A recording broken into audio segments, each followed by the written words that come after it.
देवघर कोषागार से अवैध निकासी मामले में राजद सुप्रीमो लालू प्रसाद यादव शुक्रवार को कोर्ट में पेश हुए। लालू की ओर से गवाही दर्ज की गई।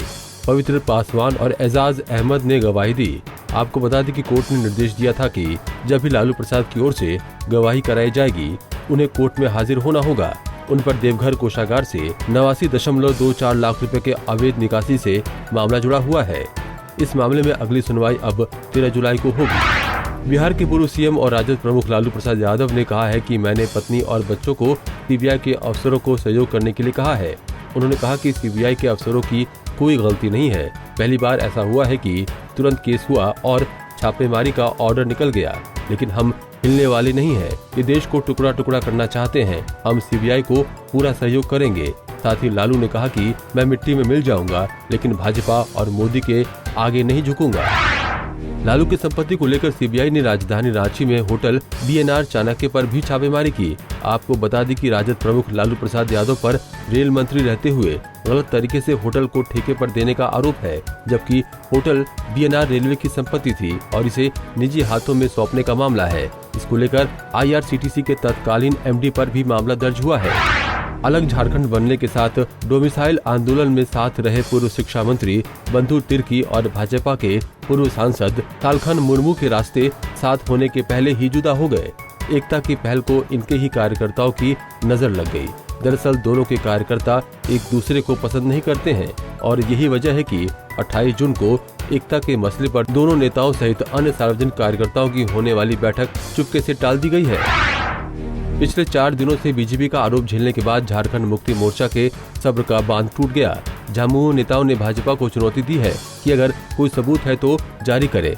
भाजपा का आरोप है कि शिबू सोरेन, हेमंत सोरेन समेत उनके परिजनों ने कई स्थानों पर गलत तरीके से आदिवासियों की जमीन ली है। भूमिगत आग से रेल यात्रियों की सुरक्षा पर खतरे की दुहाई देकर बंद की गई धनबाद चंद्रपुरा रेल लाइन के नीचे अब कोयले की खुदाई होगी। केंद्रीय कोयला सचिव सुशील कुमार ने रेलवे को ये लिखकर देने को कहा है कि रेल लाइन बंद कर दी गई है और रेल लाइन के नीचे लगी आग बुझाने के लिए कोयले की खुदाई की जा सकती है और 1 साल के अंदर प्रभावित रेल लाइन के नीचे लगी आग को बुझाकर फिर से रेल लाइन चालू की जा सकती है। जमशेदपुर में 4 साल की पोती का यौन शोषण कर लंदन भाग रहे 65 साल के बुजुर्ग को उसकी पत्नी के साथ मुंबई एयरपोर्ट पर गिरफ्तार किया गया है।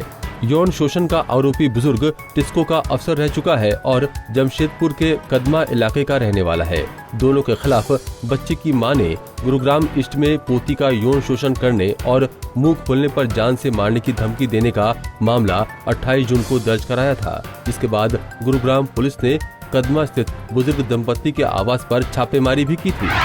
गिरिडीह में नक्सलियों ने जवानों के घरों को विस्फोटकों से उड़ा देने की धमकी दी है। बताया जा रहा है कि डीजीपी डी.के. पांडे ने आक्रामकता का जवाब माओवादी उन्हीं के स्टाइल में देने की तैयारी कर रहे हैं। डीजीपी ने पुलिस मुठभेड़ में मोतीलाल बास्को की मौत के बाद मधुबन में नक्सलियों के सगे संबंधियों पर कार्रवाई करने और उनकी संपत्ति जब्त करने की घोषणा की थी। जमशेदपुर में डेंगू खतरनाक रूप लेता जा रहा है। बुधवार को मिले 35 संदिग्ध मरीजों के ब्लड सैंपल की जांच में 12 मरीजों में डेंगू की पुष्टि हो गई है। इससे पहले 9 मरीज मिले थे। एमजीएम मेडिकल कॉलेज के माइक्रोबायोलॉजी विभाग की जांच के बाद जिला सर्विलांस पदाधिकारी साहिल पाल ने इसकी पुष्टि की है। अब तक कोल्हान में इस साल कुल 21 लोगों में डेंगू की पुष्टि हो चुकी है। देवघर के विश्व प्रसिद्ध श्रावणी मेला शुरू होने में अब 2 दिन बचे हैं। प्रशासन ने भी सुरक्षा के पुख्ता बंदोबस्त किए हैं। शुक्रवार को सुरक्षा को लेकर तैयारियां अंतिम चरण में पहुंची। आतंक निरोधी दस्ता यानी एटीएस ने कमान संभाल ली है और मॉक ड्रिल किया।